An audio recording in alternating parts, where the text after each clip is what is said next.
ಅಲೈ ಕೃಷ್ಣಮ್ಮ ಅವರ ವೇದಿಕೆ ಬನ್ನಿ ಮೇಡಮ್. ಅರ್ಜುನ ತೀರ್ಥಯಾತ್ರೆಯ ಸಂದರ್ಭದಲ್ಲಿ ಮದ್ದೂರಿಗೆ ಬಂದು ನರಸಿಂಹನ ದರ್ಶನಕ್ಕಾಗಿ ತಪಸ್ಸನ್ನ ಕೈಗೊಂಡಂತ ಸಂದರ್ಭದಲ್ಲಿ ಬ್ರಹ್ಮ ನರಸಿಂಹನ ವಿಗ್ರಹವನ್ನ ಕೆತ್ತಿ ಇಲ್ಲಿ ಪ್ರತಿಷ್ಠಾಪನೆ ಮಾಡಿದ್ರು ಅಂತ ಹೇಳಿ, ಹಾಗಾಗಿ ಈ ಮದ್ದೂರಿಗೆ ಅರ್ಜುನಪುರಿ ಅಂತಲೂ ಸಹ ಹೆಸರಿದೆ. ಮರಗಳ ತೋಪಿನ ಊರು ಅಂತ ಕರೀತಾರೆ. ಟಿಪ್ಪು ಸುಲ್ತಾನ್ ತನ್ನ ಆಳ್ವಿಕೆಯ ಕಾಲದಲ್ಲಿ ಮದ್ದು ಗುಂಡುಗಳನ್ನ ಸಂಗ್ರಹಿಸಿದಂತ ಒಂದು ಸ್ಥಳ. ಹಲವಾರು ಪೌರಾಣಿಕ ಗೋವಿನಾಡು ಪದ್ಯ ಬರೆದಿದ್ದು ಇಲ್ಲೇನೆ, ಇದೇ ವೈದ್ಯನಾಥಪುರದಲ್ಲಿ. ಹಲವಾರು ಐತಿಹಾಸಿಕ ಪೌರಾಣಿಕ ಸಾಕ್ಷಿಗಳಿಗೆ ಒಂದು ಒಂದು ಮೆಚ್ಚುಗೆ ಸೂಚಿಸ್ತಕ್ಕಂಥ ಒಂದು ಗ್ರಾಮ ಈ ಮದ್ದೂರು. ಇಂಥ ಮದ್ದೂರಿನಲ್ಲಿ ಹಲವಾರು ಸೇವಾ ಸಂಸ್ಥೆಗಳು ಕಾರ್ಯಗಳನ್ನು ನಿರ್ವಹಿಸ್ತಾ ಇದ್ದಾರೆ. ಅದರಲ್ಲಿ ಇತ್ತೀಚೆಗೆ ಕಳೆದ 2 ವರ್ಷದಿಂದ, ಇದು 3ನೇ ವರ್ಷ, ನಮ್ಮ ಅಂತಾರಾಷ್ಟ್ರೀಯ ಅಲಯನ್ಸ್ ಸಂಸ್ಥೆ ಮುಂಚೂಣಿಯಲ್ಲಿದೆ. ಈಗ ಈ ಒಂದು ಕಾರ್ಯಕ್ರಮದ ವೇದಿಕೆಯಲ್ಲಿರ್ತಕ್ಕಂಥ ಎಲ್ಲ ಗಣ್ಯರೇ, ಟೈಮ್ ಆಗ್ತದೆ ಅಂತೇಳಿ ಯಾರು ಹೆಸರು ಹೇಳ್ತಾ ಇಲ್ಲ, ಎಲ್ಲ ಗಣ್ಯರೇ, ನಿಮ್ಗೆಲ್ಲ ನಮ್ಮ ಅಲೈ ಮಾದೇಗೌಡರು ಅವ್ರು ಆಲೇ ಟಾರ್ಗೆಟ್ ಕೊಟ್ಟಿದ್ರು, ಈ ವರ್ಷ ನೀವು 1,000 ದಾಟಿಸ್ಲೇಬೇಕು ಏನಾದ್ರು ಮಾಡಿ ಅಂತೇಳಿ. 476 ಜನ ಇತ್ತು, ನಾನು ಬಿಡ್ತಾ ಇದ್ದೀನಿ ಅಂತೇಳಿ. ಈಗಾಗಲೇ 3 ಕ್ಲಬ್ ಇದು ಸೇರಿ ಇದು 15 ಜನದ್ದು ನೂತನ ಸದಸ್ಯರು ಸೇರ್ಪಡೆಯಾದರು. ಮೊನ್ನೆ 7 ಜನ ಸೇರ್ಪಡೆಯಾದರು. ನಮ್ಮ ಕ್ಲಬ್ಗೆ 9 ಜನ ಸೇರ್ಪಡೆಯಾದರು. 31 ಜನ 3 ಕ್ಲಬ್ನಿಂದ 31 ಜನ ಸೇರ್ಪಡೆಯಾಗಿದ್ದಾರೆ. ಇನ್ನು 25 ಕ್ಲಬ್ಗಳು ಇನ್ನು ಪದಗ್ರಹಣ ಮಾಡಬೇಕು, ಮತ್ತೆ ಹೊಸ ಕ್ಲಬ್ಗಳು ರಚನೆ ಆಗಬೇಕು. ನೋಡೋಣ, ದೈವಾನುಗ್ರಹ ನಿಮ್ಮೆಲ್ಲರ ಸಹಕಾರದಿಂದ ಸದಸ್ಯರ ಸಂಖ್ಯೆ ಹೆಚ್ಚಿದೆ ಅಂತ ಹೇಳಿ ಹೇಳ್ತಾ, ಈಗ ಮೊದಲಿಗೆ ಈ ಒಂದು ಕ್ಲಬ್ನ ವೈಸ್ ಪ್ರೆಸಿಡೆಂಟ್ ಆಗಿ ರಂಜಿತಾ DN ರವರು, ಕ್ಲಬ್ಗಳ ಸಂಖ್ಯೆ ಹೆಚ್ಚಿಸಬೇಕು. Okay madam. ಯಾವುದೇ ಒಂದು ಸಂಸ್ಥೆಯಲ್ಲಿ ಅಧ್ಯಕ್ಷ, ಕಾರ್ಯದರ್ಶಿ, ಖಜಾಂಚಿಗಳು ಇರ್ತಾರೆ. ಅವರ ಪೂರಕವಾಗಿ ಉಪಾಧ್ಯಕ್ಷ ಸ್ಥಾನ ಇದೆಯಲ್ಲ, ಬಹಳ ಮಹತ್ತರವಾದ. ಈ ಉಪಾಧ್ಯಕ್ಷ ಸ್ಥಾನವನ್ನ ಕೊಡ್ತಕ್ಕಂಥ ಉದ್ದೇಶ ಮುಂದಿನ ನಾಯಕತ್ವವನ್ನ ಬೆಳೆಸಬೇಕು ಅಂತೇಳಿ. ನಮ್ಮ ಅಲಯನ್ಸ್ ಸೇವಾ ಸಂಸ್ಥೆ ಅದೇ ಉದ್ದೇಶ. ಸ್ನೇಹ, ಸೇವೆ, ನಾಯಕತ್ವವನ್ನ ಬೆಳೆಸತಕ್ಕಂಥ ಗುರಿಯನ್ನ ಹೊಂದ್ಕೊಂಡು ಯಾವುದೇ ಒಂದು ದ್ವೇಷ, ಅಸೂಯೆ, ಮತ್ಸರ ಯಾವುದೂ ಇರಲ್ಲ. ಇದೆ ಎಲ್ಲ ಸ್ನೇಹಿತರಾಗಿ ಸೇರ್ಬೇಕು, ಒಳ್ಳೆಯ ಕೆಲಸಗಳನ್ನ ಮಾಡಬೇಕು, ಅಗತ್ಯ ಒಳ್ಳೆಯ ಜನರಿಗೆ ಸೇವೆಯನ್ನ ಮಾಡಬೇಕು ಅಂತೇಳಿ ಆ ಒಂದು ಮಹದಾಸೆಯನ್ನು ಇಟ್ಕೊಂಡು ಸೃಷ್ಟಿಯಾಗಿರ್ತಕ್ಕಂಥ ಇಂಥ ಸಂಸ್ಥೆಗಳು. ಇದರಲ್ಲಿ ನೀವು ಈ ವರ್ಷ ಉಪಾಧ್ಯಕ್ಷರಾಗ್ತಾ ಇದ್ದೀರಿ. ಕಂಗ್ರಾಚುಲೇಷನ್. ಏನು ಉಪಾಧ್ಯಕ್ಷ ಸ್ಥಾನ ಅಂತಂದ್ರೆ, ಅಧ್ಯಕ್ಷರು ಈ ಒಂದು ಬಾಸ್ ಇದ್ದಂಗೆ ಈ ಸಂಸ್ಥೆಯಲ್ಲಿ. ಅವರು ಹಮ್ಮಿಕೊಳ್ತಕ್ಕಂಥ ಸಭೆ ಕಾರ್ಯಕ್ರಮಗಳಲ್ಲಿ ನೀವು ಸಕ್ರಿಯವಾಗಿ ಪಾಲ್ಗೊಳ್ಬೇಕು. ಸಭೆಯಲ್ಲಿ ನಡೀತಕ್ಕಂಥ ವಿಚಾರಗಳನ್ನ ಇವೆಲ್ಲ ಮನಗಾಣಬೇಕು. ಏನಾದ್ರು ಗೊಂದಲಗಳಿದ್ರೆ ಅಧ್ಯಕ್ಷರ ಮುಖ ತಿರುಗಬೇಕು. ಒಂದು ಸಭೆ ಕರೆದಿರ್ತಾರೆ, ಅಧ್ಯಕ್ಷರ ಅನಿವಾರ್ಯವಾಗಿ ಬರೋಕ್ಕಾಗಲ್ಲ. ಅಂತ ಸಂದರ್ಭದಲ್ಲಿ ಸಭೆ ನಿಲ್ಲಿಸಕ್ಕಾಗಲ್ಲ. ನೀವು ಆ ಸಭೆ ಅಧ್ಯಕ್ಷತೆ ವಹಿಸಿಕೊಂಡು ಆ ಸಭೆಯನ್ನು ಮುನ್ನಡೆಸಬೇಕು. ಮುಂದಿನ ದಿನಗಳಲ್ಲಿ ಈ ವರ್ಷ ಅಧ್ಯಕ್ಷರೆಲ್ಲ ಕಾರ್ಯಕ್ರಮಗಳನ್ನು ಮಾಡಿದ್ರು, ಸಭೆಗಳನ್ನ ಮಾಡಿದ್ರು, ಅದನ್ನ ನನ್ನ ಅವಧಿಗಳಲ್ಲಿ ಮಾಡಬಹುದು ಅಂತೇಳಿ ಇನ್ನೊಂದಷ್ಟು ಐಡಿಯಾಗಳು, ಚಿಂತನೆಗಳು ನಿಮ್ಮಲ್ಲಿ ಬರ್ತದೆ. ಅವೆಲ್ಲವನ್ನೂ ತಿಳ್ಕೊಂಡು ನೀವು ಈ ವರ್ಷ ತಮ್ಮ ಉಪಾಧ್ಯಕ್ಷ ಸ್ಥಾನವನ್ನ ನೀವು ಚೆನ್ನಾಗಿ ನಡೆಸಿಕೊಡ್ಬೇಕು. ಮತ್ತೆ ಏನು ಕಾರ್ಯದರ್ಶಿ, ಖಜಾಂಚಿ ಸಹ ನಿಕಟ ಸಂಪರ್ಕ ಇಟ್ಕೊಂಡು ಇಡೀ ಕ್ಲಬ್ನ ಎಲ್ಲ ಸದಸ್ಯರ ಜೊತೆಯಲ್ಲಿ ಉತ್ತಮ ಬಾಂಧವ್ಯ ಇಟ್ಕೊಂಡು ಮಾಡ್ಕೊಂಡು ಹೋಗ್ತಿರಲ್ವಾ? ಒಪ್ಪಿಗೆ ಇದೆಯಲ್ವಾ? ಓಕೆ, ಒಪ್ಪಿಗೆ ಇದ್ರೆ ಕೈಯನ್ನ ಮೇಲೆ ಕೆತ್ತ ಮುಖಾಂತರ ನೀವು ಒಪ್ಪಿಗೆ ಸೂಚಿಸ್ಬೇಕು. Thank you madam. ಇನ್ನು ನೀವು ಬನ್ನಿ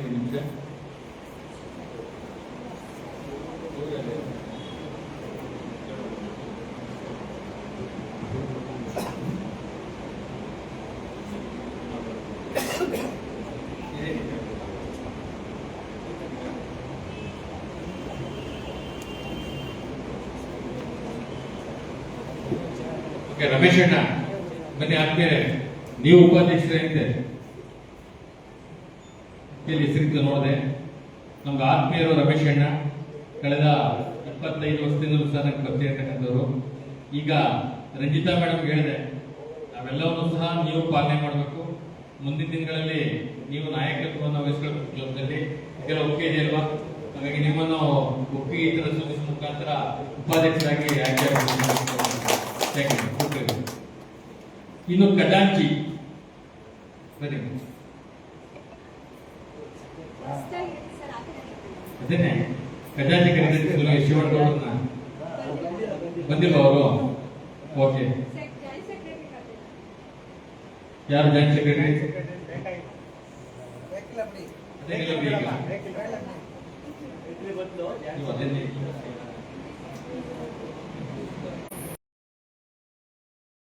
ಖಜಾಂಚಿಯವರು ಅವರು ಮುಖ್ಯ ಖಜಾಂಚಿ ಬಂದಿಲ್ಲ.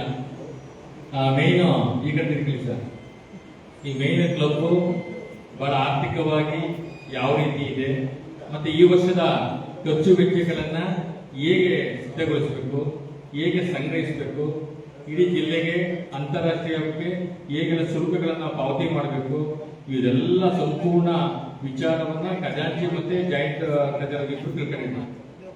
ನಿಮ್ಗೆಲ್ಲ ಗೊತ್ತೇ ಇದೆ, ಇವತ್ತು ಹಣ ಇಲ್ಲ ಅಂದ್ರೆ ಏನೋ ಮಾಡೋಕ್ಕಾಗಲ್ಲ. ಹಾಗಾಗಿ ಇಲ್ಲಿ ಸೇರ್ಕೊಳ್ಳೋದಷ್ಟೇ ಉಚಿತ ಇಲ್ಲ ಇದು. ನೀವು ಸಹ ಒಂದು ಶುಲ್ಕವನ್ನ ಕಟ್ಟಿ ಸೇರ್ಕೋಬೇಕು, ಸಂಗ್ರಹ ಮಾಡಬೇಕು. ಸಂಗ್ರಹ ಮಾಡ್ಕೊಂಡು ಅಧ್ಯಕ್ಷರು ಏನು ಕಾರ್ಯದರ್ಶಿ ಮುಖಾಂತರ ಸಭೆಯನ್ನು ಕರೀತಾರೆ. ಆ ಸಭೆಯಲ್ಲಿ ಈ ವರ್ಷ ಎಷ್ಟೆಲ್ಲ ಖರ್ಚು ವೆಚ್ಚ ಬರ್ತದೆ ಅಂತ ಒಂದು ಅಂದಾಜು ಆಯವ್ಯಯ ಪಟ್ಟಿಯನ್ನು ತಯಾರು ಮಾಡ್ಕೊಂಡು ಅದ್ರ ಸಂಬಂಧ ಜೊತೆಗೆ ಶುಲ್ಕದ್ದು ಸೇರಿ ತಯಾರು ಮಾಡ್ಕೊಂಡು ಸಭೆ ಮಂಡಿಸಿಕೊಂಡು ಅಲ್ಲಿ ಸಂಗ್ರಹ ಮಾಡ್ಕೊಳ್ಬೇಕು. ಕಾಲ ಕಾಲಕ್ಕೆ ಆ ಸಭೆಗಳಲ್ಲಿ ವಿಚಾರ ಮಂಡಿಸಿ ನೀವು ಒಂದು ಪಾರದರ್ಶಕ ಲೆಕ್ಕಾಚಾರವನ್ನ ಇಟ್ಕೊಂಡಾಗ ಎಲ್ಲರೂ ಸಹ ನಿಮ್ಮ ನಂಬ್ತಾರೆ. ನಾವು ಕೊಟ್ಟಂತ ಹಣವನ್ನ ನ್ಯಾಯಯುತವಾಗಿ ಸಭೆಗೆ ಮಂಡಿಸಿದರೆ, ಖರ್ಚು ಮಾಡಿದರೆ ಖರ್ಚು ವೆಚ್ಚವನ್ನು ಸಹ ಕ್ಲಿಯರ್ ಇದೆ ಅಂತ ಹೇಳುವಂತ ಒಂದು ಒಳ್ಳೆಯ ಹೆಸರು ತಗೊಂಡ್ಬರ್ಬೇಕು. ಬೇರೆ ತರ ಜಯಿಸ್ಕೋಬಹುದು, ಹಣಕಾಸು ವಿಷಯ ಮಾತ್ರ ಜಯಿಸಬೇಕಾಗಲ್ಲ. ಯಾಕೆಂದ್ರೆ ₹1 ವ್ಯತ್ಯಾಸ ಆಗ್ಬಿಟ್ಟು ಸಹ ಕೆಟ್ಟವ್ರು ಮಾಡ್ಬಿಡ್ತಾರೆ. ಹಾಗಾಗಿ ನಾವು ನಮ್ಮ ಕೈಯಿಂದ ಇದಕ್ಕೂ ಹೋದ್ರೂ ಪರವಾಗಿಲ್ಲ, ಆದ್ರೆ ಉತ್ತಮವಾದಂತಹ ಒಂದು ಲೆಕ್ಕಾಚಾರ ಮಾಡಬೇಕು. ನೀವು ಖಜಾಂಚಿಗೆ ಈ ವಿಚಾರದ ಕೈ ಜೋಡಿಸಬೇಕು. ಮಾಡ್ತಿರೋ sir? Thank you. Next joint secretary Munirathna ಅವರು. ಮೇಡಮ್ ಅವ್ರು ಬಹಳ ಇದ್ದಾರೆ ಮುನಿರತ್ನ ಅವ್ರ ಬಗ್ಗೆ. ಬೆಂಗಳೂರಲ್ಲಿ ಇದೆ ಸರ್, ಬೆಂಗಳೂರಿನಲ್ಲಿ. ನೀವು ವಕೀಲರು ಅಂದಮೇಲೆ ಬಹಳಷ್ಟು ಚುರುಕಾಗಿರ್ತಾರೆ, ಚಾಕಚಕ್ಯ ಹೊಂದಿರ್ತಾರೆ. ನೀವು ಸರ್ ಏನು ಈ ಒಂದು PhDಗಳು ಪ್ರೆಸಿಡೆಂಟ್, ಸೆಕ್ರೆಟರಿ, ಟ್ರೆಜರರ್ಗಳು ಸಭೆಯನ್ನ ಕರೀತಾರೆ, ಕಾರ್ಯದರ್ಶಿ ಮಹತ್ತರ ಪಾತ್ರ ವಹಿಸ್ತಾರೆ. ಅವ್ರು ಕೈಗೊಳ್ತಕ್ಕಂಥ ವಿಚಾರಗಳಲ್ಲಿ ನೀವು ಅವ್ರು ಕೈಗೊಳ್ಳಬೇಕು. ಮತ್ತೆ ನಿಮ್ಮ ಅಗತ್ಯ ಸಲಹೆ ಸೂಚನೆಗಳನ್ನು ಕೊಡ್ಬೋದು. ನಿಮಗೆಲ್ಲ ಲೋಕಜ್ಞಾನ ಇದೆ, ಎಲ್ಲ ಕಡೆ ಓಡಾಡಿರ್ತೀರ, ಈ ತರ ಕಾರ್ಯಕ್ರಮಗಳನ್ನು ಮಾಡಬಹುದು, ಈ ರೀತಿಯಲ್ಲಿ ಸಭೆಯನ್ನ ಮುನ್ನಡೆಸಬಹುದು, ನಮ್ಮ ಕ್ಲಬ್ ಅನ್ನ ಒಂದು ಮುಖ್ಯವಾಗಿ ತರಬಹುದು ಅಂತ ಹೇಳಿ ಅವ್ರಿಗೆ PhDಗಳಿಗೆ ನೀವು ಅಗತ್ಯ ಸಲಹೆ ಸೂಚನೆಗಳನ್ನು ಕೊಟ್ಟು ನೀವು ಮತ್ತೆ ಸೆಕ್ರೆಟರಿ ಅವರು ಸಭೆಗೆ ಅತ್ಯುತ್ತಮ ಮಾಹಿತಿ ನೀಡಿ ವ್ಯವಸ್ಥಿತವಾಗಿ ಕಾರ್ಯಕ್ರಮ ನಡೀಬೇಕು. ಪ್ರತಿ ತಿಂಗಳು ಒಂದು ಸಭೆ ನಡೀಬೇಕು, ಕಾರ್ಯಕ್ರಮಗಳನ್ನು ಆಯೋಜನೆ ಮಾಡಬೇಕು. ಇದನ್ನೆಲ್ಲ ನೀವು ಕೈ ಜೋಡಿಸ್ಬೇಕು. Thank you.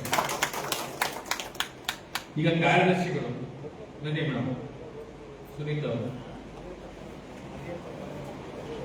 ಬಹುಶಃ ಸುನೀತಾ ಅವರು ಗುಡ್ ಫ್ರೆಂಡ್. ಬಹಳಷ್ಟು ಅವ್ರಿಗೊಂದು ವಾರದಿಂದ ತಲೆ ಕೆಟ್ಟ ಮನೆಯವರು ಏನು ಕಂಡಿರೋ ಗೊತ್ತಿಲ್ಲ. ಬಹಳಷ್ಟು ಹೋರಾಟವನ್ನು ಮಾಡಿದ್ದಾರೆ. ಈ ಒಂದು ಕಾರ್ಯಕ್ರಮ ಚೆನ್ನಾಗಿ ಮಾಡಬೇಕು ಅಂತ ಹೇಳಿ.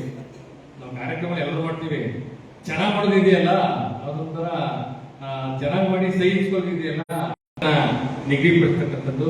ಮತ್ತೆ ಎಲ್ಲ ಸದಸ್ಯರುಗಳ ಜೊತೆ ಉತ್ತಮ ಬಾಂಧವ್ಯ ಇರಬೇಕು, ಅವರೆಲ್ಲರ ಪರಿಚಯ ಇರಬೇಕು, ಅವ್ರ ವಿಳಾಸ ಇರಬೇಕು, ಅವ್ರ ಫೋನ್ ನಂಬರ್ ಇರಬೇಕು. ನಿಮ್ಮ ಹತ್ರ ಕೇಳೋದಕ್ಕೆ ಮಾಹಿತಿ ಕೊಡ್ತೀನಿ ಅಂತ ಹೇಳುವಷ್ಟು ಕೆಪಾಸಿಟಿ ಸೆಕ್ರೆಟರಿ ಇರಬೇಕು. ಈ ನಿಟ್ಟಿನಲ್ಲಿ ನೀವುಗಳು ಅಧ್ಯಕ್ಷ ಯಾವುದೇ ಸಭೆಯನ್ನು ನೀವು ಕರೆಯುವಂಗಿಲ್ಲ, ಅಧ್ಯಕ್ಷ ಒಪ್ಪಿಗೆ ತಗೊಂಡು ನೀವೇ ಕರೀಬೇಕು ಯಾವುದೇ ಸಭೆಗಳನ್ನು. ನಾವು ಅಷ್ಟೇ, ನಾವು ಅನೌನ್ಸ್ ಕೆಲಸ ಮಾಡ್ಬಿಡ್ತೀವಿ, ನಮ್ಮ BCS ಅನೌನ್ಸ್ ಮಾಡ್ತಾರೆ ಯಾವ ವಿಚಾರಗಳಿಗೆ.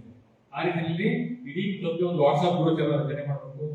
ಇಡೀ ಜಿಲ್ಲೆಯಲ್ಲಿ ಮೊನ್ನೆ PhD ಸ್ಕೂಲಿಂಗ್ ಮಾಡೋದು, ಏನೆಲ್ಲ ನಡೀತೋ ಕಾರ್ಯಕ್ರಮಗಳು, ಅಲ್ಲಿನ ವಿಚಾರಗಳನ್ನ ನೀವು ನಿಮ್ಮ ಎಲ್ಲಾ ಸದಸ್ಯರು ಹೋಗಕ್ಕಾಗಲ್ಲ, ಅವಾಗ ಮಾಹಿತಿ ನೀಡಬೇಕು.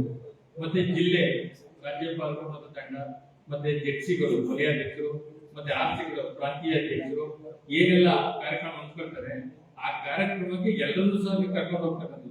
ನೀವು ಬರೀ PhD ಕರೆದು ನೀವು 3 ಜನ ಹೋಗಿ, ಉಪದೇಶಕರು ಅವ್ರನ್ನ ಕರ್ಕೊಂಡು ಹೋಗಿ, ಇದೆಲ್ಲರೂ ನೀವು ಇದಿರುತ್ತೆ. ಪ್ರಾಂತೀಯ ಸಭೆ ಈಗ district cabinet installation April 26 convention ಬರುತ್ತೆ. ಇಂಥ ಕಾರ್ಯಕ್ರಮಗಳಿಗೆ ಎಲ್ಲರೂ ಕರ್ಕೊಂಡ್ಬರುವಷ್ಟು ಬಲವಂತಿರ್ಬೇಕು. ಮತ್ತೆ ಉದಾಹರಣೆಗೆ ಇರ್ಬೇಕು, ಪ್ರಶಂಸೆ ಮಾಡುವಷ್ಟು. ಅವ್ರ ಹುಟ್ಟುಹಬ್ಬ ಇರುತ್ತೆ, ವೆಡ್ಡಿಂಗ್ ಆನಿವರ್ಸರಿ ಇರುತ್ತೆ. ಈಗ ನೋಡಿ, ಈಗ ಅವ್ರ ಮಗಳು ಹುಟ್ಟುಹಬ್ಬ, ಇವ್ರ ಹುಟ್ಟುಹಬ್ಬ, ಇವ್ರ ವೆಡ್ಡಿಂಗ್ ಆನಿವರ್ಸರಿಗೆಲ್ಲ ಅನ್ನದಾನ ಮಾಡಿದ್ದಾರೆ. ನಮ್ಮ ಅಲಯ ಸಂಸ್ಥೆಗಳು ಅದೇನೆ, ಒಂದು ವೃದ್ಧಾಶ್ರಮಗಳಿಗೆ, ಅನಾಥಾಶ್ರಮಗಳಿಗೆ ಆಹಾರ ವಿತರಣೆ ಮತ್ತೆ ಸಪೋರ್ಟ್ ಮಾಡ್ತಕ್ಕಂಥದ್ದು, ಒಂದು ನಾಯಕತ್ವ ಶಿಬಿರ, ಒಂದು ಕ್ಯಾನ್ಸರ್ ತಪಾಸಣೆ ಶಿಬಿರ, ಒಂದು ಹೆಲ್ತ್ ಕ್ಯಾಂಪ್ ಕೂಡ ಮಾಡಿದ್ದೀವಿ ಕಳೆದ ವರ್ಷ. ಅಂದ್ರೆ ನೀವು ಕಳೆದ ವರ್ಷವನ್ನೇ 9 ಕಾರ್ಯಕ್ರಮ ಮಾಡಿದ್ದೀರಿ. ಈ ವರ್ಷ ಅಪ್ಗ್ರೇಡ್ ಆಗಿದ್ದೀರಿ, ಕಾರ್ಯದರ್ಶಿಗಳು ಅಧ್ಯಕ್ಷರಾಗಿದ್ದಾರೆ, ನೀವು ಕಾರ್ಯದರ್ಶಿಯಾಗಿದ್ದೀರಿ. ಇನ್ನೂ ಹೆಚ್ಚು ಕಾರ್ಯಕ್ರಮ ಹೇಗೆ ಹಮ್ಮಿಕೊಳ್ಬಹುದು. ಮಾನೆಗೌಡ ಆಗಲಿ ಹೇಳಿದ್ರು, ಎಲ್ಲ ಒಂದು 3 ಜನ ಹಿರಿಯರು ಬಾಕಿಯವರು ಈಗ ಸೇರಿದ್ದೀರಿ, ಹಿರಿಯರು ಕಿರಿಯರು ಎಲ್ಲ ಸೇರಿ ಇನ್ನೊಂದಷ್ಟು ಅತ್ಯುತ್ತಮ ಕಾರ್ಯಕ್ರಮ ಮಾಡುವ ಮುಖಾಂತರ ಈ ಜಿಲ್ಲೆಯಲ್ಲಿ ಒಳ್ಳೆಯ ಹೆಸರು ತಗೊಳ್ಳಕ್ಕೆ ನೀವು ಪ್ಲಾನ್ ಮಾಡಬೇಕು. ಅದಕ್ಕೆಲ್ಲ ಏನ್ ಯೋಚನೆ ಮಾಡ್ತೀರಿ ಇಡೀ ಸಭೆಗೆ ಮುಗಿಸ್ಬೇಕು. ಒಂದು ಇಡೀ ವರ್ಷದ್ದು ನಾವು ಸಹ ಗ್ರೂಪ್ ನಲ್ಲಿ ಹಾಕ್ತೀವಿ, ಅದನ್ನು ಪ್ರಯತ್ನ ಪಡ್ಕೊಂಡು ನೀವು ಬಳಸ್ಕೊಳ್ಳಿ. ಇದಕ್ಕೆ ನೀವು ಕಾರ್ಯಶಿಸ್ತನವನ್ನ ಯಶಸ್ಸು ಮುನ್ನಡೆಸ್ತೀರಿ ಅಲ್ವಾ? ನೀವು ಒಪ್ಪಿದೆಯಾ? ನೆಕ್ಸ್ಟ್ ಅಧ್ಯಕ್ಷರು ರವಿ ಅವರು. ರವಿಯನ್ನ ಕಳೆದ 20 ವರ್ಷದಿಂದ ನೋಡ್ತಾ ಇದ್ದೀನಿ. ಮೌನಿ, ಅದೇನಿಗೆ ಗೊತ್ತಿದ್ದಲ್ಲ, ಒಂದು ಸಂಸ್ಥೆಯಲ್ಲಿ ಮುಖ್ಯ ಶಿಕ್ಷಕರಾಗಿ ವಿದ್ಯಾಸಂಸ್ಥೆಯಲ್ಲಿ ಬಹಳಷ್ಟು ವಿದ್ಯಾರ್ಥಿಗಳ ಸೇರಿದರೆ ಕಾರಣ ಇವತ್ತು ನೆನ್ಕೊಳ್ತಾರೆ ನಮ್ಮ ರವಿಯಣ್ಣವ್ರನ್ನ. ಹಾಗೆ ನಮ್ಮ ಆಗಿನ ಸಹ ಪರಿಚಯ ಸರ್. ಕಳೆದ ವರ್ಷ ಇತ್ತು ಸರ್ ಅಧ್ಯಕ್ಷ ಕಾರ್ಯದರ್ಶಿ ಸ್ಥಾನ, ಚೆನ್ನಾಗಿತ್ತು. ಈ ವರ್ಷ ವೆರಿ ಗುಡ್. ಇದು ಬರಬೇಕು ಮೊದಲು. ಕಳೆದ ವರ್ಷ ಹೀಗಿತ್ತು, ಈ ವರ್ಷ ಇನ್ನೂ ಚೆನ್ನಾಗಿ ಮಾಡ್ತೀವಿ ಅಂತಕ್ಕಂಥದ್ದು ಬರ್ಬೇಕು. ಅದು ಮೊದಲ ಮುಂದೆ ಬರ್ಬೇಕು. ಯಾವುದೇ ಒಂದು ಗುಂಪುಗಾರಿಕೆ ಆಗಬಾರ್ದು, ಅಸಮಾಧಾನ ಆಗಬಾರ್ದು, ಏನ್ ಬೇಸರ ಆಗುವಂತ ಘಟನೆಗಳು ನಡೀಬಾರ್ದು. ಇದು ಮೊದಲನೇದು. ಎರಡನೇದು, ಯಾವ ತಿಂಗಳಿಗೊಂದು ಸಭೆ ಮಾಡಕ್ ಹೇಳಿದೀವಿ. ಒಂದು ಜನರಲ್ ಬಾಡಿ ಮೀಟಿಂಗ್ ಅಂತ ಹೇಳಿ, ಒಂದು ಸಾಮಾನ್ಯ ಸಭೆ, ಒಂದು ಬೋರ್ಡ್ ಆಫ್ ಡೈರೆಕ್ಟರ್ ಮೀಟಿಂಗ್ ಅಂತ. ಆ 2 ಸಭೆನ ಒಂದೇ ದಿನದಲ್ಲಿ, ಒಂದು ಅರ್ಧ ಗಂಟೆ ಮುಂಚಿತವಾಗಿ ಬೋರ್ಡ್ ಆಫ್ ಮೀಟಿಂಗ್, ಆ ನಂತರ ಜನರಲ್ ಬಾಡಿ ಮೀಟಿಂಗ್. ಒಂದು ಡೇಟ್ ಅನ್ನ ಫಿಕ್ಸ್ ಮಾಡ್ಕೊಳ್ಬೇಕು. ಆ ಡೇಟ್ ಅನ್ನ ಪ್ರತಿ ತಿಂಗಳು ಅವ್ರಿಗೆ ನೆನಪು ಒಂದೇ ಡೇಟ್ ಫಿಕ್ಸ್ ಮಾಡ್ಕೊಂಡು ತಿಂಗಳ ಚೇಂಜ್ ಮಾಡ್ಕೊಂಡ್ರೆ ಬೇರೆ ನೆಕ್ಸ್ಟ್ ಅವ್ರು ಯಾವ್ದು ಕಾರ್ಯಕ್ರಮ ಇದ್ರು ಆ ಡೇಟ್ ಇದೆ, ನಾವು ಬೇರೆ ಬರಬೇಕಾದ್ರೆ ಫಿಕ್ಸ್ ಆಗ್ತದೆ. ಇದು ಮೊದಲ ಅಂಶ. ಎರಡನೇದು, ಕಾರ್ಯದರ್ಶಿ ಮತ್ತೆ ಖಜಾಂಚಿ ಜೊತೆಯಲ್ಲಿ ಅತ್ಯುತ್ತಮ ಬಾಂಧವ್ಯನ ಇಟ್ಕೊಂಡು ಸಭಾ ಕಾರ್ಯಕ್ರಮಗಳು, ಸೇವಾ ಚಟುವಟಿಕೆ ಕಾರ್ಯಕ್ರಮಗಳು, ಜಿಲ್ಲೆ ಅಥವಾ HCRC ಗಳಲ್ಲಿ ಈ ಭಾಗಿಯಾಗ್ತಕ್ಕಂಥ ವಿಚಾರದಲ್ಲಿ ನೀವು ನಿಕಟ ಸಂಪರ್ಕ ಇಟ್ಕೊಂಡು ಕಮಾಂಡಿಂಗ್ ಮಾಡ್ಕೊಂಡು ಅಲ್ಲಿ ಪ್ರತಿಯೊಬ್ಬರು ಭಾಗಿಯಾಗಬೇಕು. ಇಡೀ PhD ಗಳು ಬಂತು ಅಂದ್ರೆ ಎಲ್ಲ ಸಭೆಗಳು, ಇಡೀ ಕನ್ವೆನ್ಷನ್ ಇನ್ಸ್ಟಾಲೇಷನ್ ಬಂತು ಅಂದ್ರೆ ಇಡೀ ಟೀಮು ಒಂದು ಒಳ್ಳೆ ಒಂದು ಡ್ರೆಸ್ ಕೋಡ್ ಇಟ್ಕೊಂಡ್ರೆ ಇನ್ನೂ ಚೆನ್ನಾಗಿರುತ್ತೆ. ಎಲ್ಲರೂ ಸಹ ಒಂದು ಡ್ರೆಸ್ ಕೋಡ್ ಹಾಕೊಂಡ್ರೆ ಇಡೀ ಜಿಲ್ಲೆ ನಿಮ್ಗೆ ಗುರುತಿಸುತ್ತೆ. ಅರ್ಜುನಪುರಿ ಅಲಯನ್ಸ್ ಬಹಳಷ್ಟು ಮೆಂಬರ್ಸ್, ಒಂದು ಆಕ್ಟಿವ್ ಮೆಂಬರ್ಸ್ ಇದ್ದಾರೆ, ಸ್ಟ್ರಾಂಗ್ ಇದ್ದಾರೆ ಅಂತ ಹೇಳಿ ಮಾಡ್ಬೇಕು.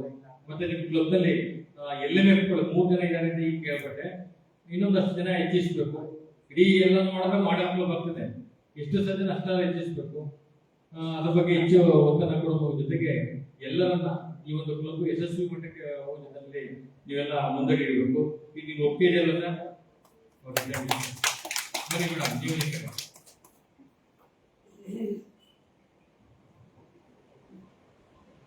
ಇದೀಗ ತಾನೇ ನಿಮ್ಮೆಲ್ಲರ ಮುಂದೆ ಅಧ್ಯಕ್ಷರು, ಕಾರ್ಯದರ್ಶಿಗಳು ಮತ್ತೆ ಖಜಾಂಚಿಗಳು, ಈ 3 ಮತ್ತೆ ಉಪಾಧ್ಯಕ್ಷರು, ಇನ್ನೊಂದು PRO ಮಾಡಬೇಕಿತ್ತು. ಅದೊಂದು PRO ಮಾಡ್ಕೊಂಡ್ರೆ ನಿಮ್ ಕ್ಲಬ್ ಆಕ್ಟಿವಿಟೀಸ್ ಅನ್ನ ಸ್ಪ್ರೆಡ್ ಮಾಡಬೇಕು. ನಮ್ಮ ವಾಟ್ಸ್ಆಪ್ ಗ್ರೂಪ್ ಗಳಲ್ಲಿ, ಜಿಲ್ಲಾ ಗ್ರೂಪ್, ನಿಮ್ಮ ಗ್ರೂಪ್ ಅಲ್ಲಿ ಮಾಡ್ಕೊಳ್ಳಿ. US ರವಿ ಅವರು ಕಾರ್ಯದರ್ಶಿಯಾಗಿ H ಸುನೀತಾ ಅವರು, ಮತ್ತೆ ಖಜಾಂಚಿಯಾಗಿ ಶಿವಣ್ಣ ಗೌಡರು, ಇವರನ್ನ ಈ ದಿನ ನಿಮ್ಮೆಲ್ಲರ ಮುಂದೆ ಸಾಕ್ಷಿಯಾಗಿ ನೂತನ ಅಧ್ಯಕ್ಷರು, ಕಾರ್ಯದರ್ಶಿ ಹಾಗೂ ಖಜಾಂಚಿ ಘೋಷಣೆ ಮಾಡ್ತಾ ಇದ್ದೀನಿ.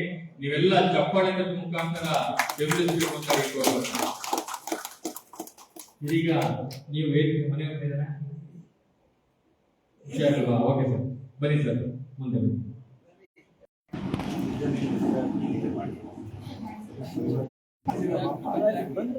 ಉದ್ಘಾಟನೆ ಮಾಡಿದ ನಾನು ಆತ್ಮೀಯವಾಗಿ ಕಾರ್ಯಕ್ರಮಕ್ಕೆ ಸ್ವಾಗತವನ್ನು ಕೋರ್ತಾ ಇದ್ದೇನೆ.